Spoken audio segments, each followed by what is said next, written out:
Carlos Yulo nais makatapat ang kapatid sa ASEAN Games. Ipinahayag ng kilalang gymnast na si Carlos Yulo, isang 2 beses na nagkamit ng gintong medalya sa Olympics. Ang kanyang hangarin na makatunggali o makasabay ang kanyang nakababatang kapatid na si Carl Eldro Yulo sa darating na 2028 Olympic Games na gaganapin sa Los Angeles, California.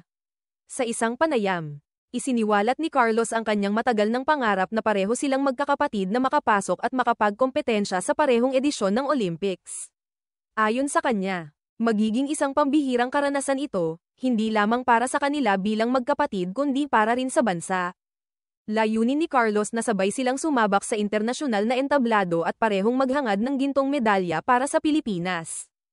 Hindi kasi kami makakapagsabay sa Thailand SEA Games so baka sa Asian Games or sa Olympics, ani Carlos sa panayam. Isa itong patunay ng kanyang determinasyon at tiwala sa kakayahan ng kanyang kapatid na si Carl. Sa kasalukuyan, wala pang tugon si Carl Eldro hinggil sa pahayag ng kanyang kuya. Ngunit inaasahan ng maraming taga-subaybay ng larangan ng gymnastics na malaki ang potensyal ni Carl na makamit ang gintong medalya sa 2028.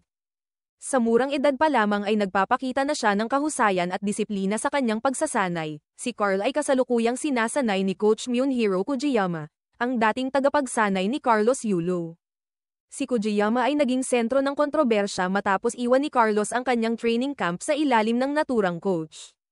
Lumaganap ang espekulasyon na ang dahilan umano ng pag-alis ni Carlos sa kanyang dating coach ay may kinalaman sa kanyang personal na relasyon kay Chloe San Jose. Ngunit wala pang formal na kumpirmasyon mula kay Carlos hinggil dito.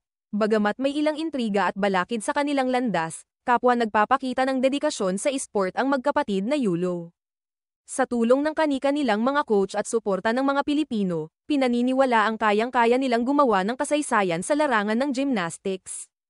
Maraming kababayan ang umaasa na matutuloy ang sabayang paglahok nina Carlos at Carl sa 2028 Olympics.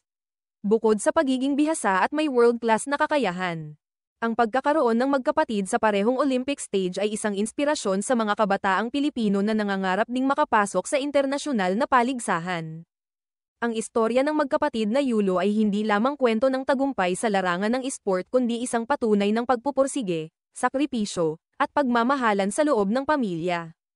Kung sakali mang matuloy ang kanilang laban sa 2028 Olympics, ito ay tiyak na magiging makasaysayang sandali hindi lamang sa larangan ng gymnastics kundi sa kasaysayan ng sports sa Pilipinas.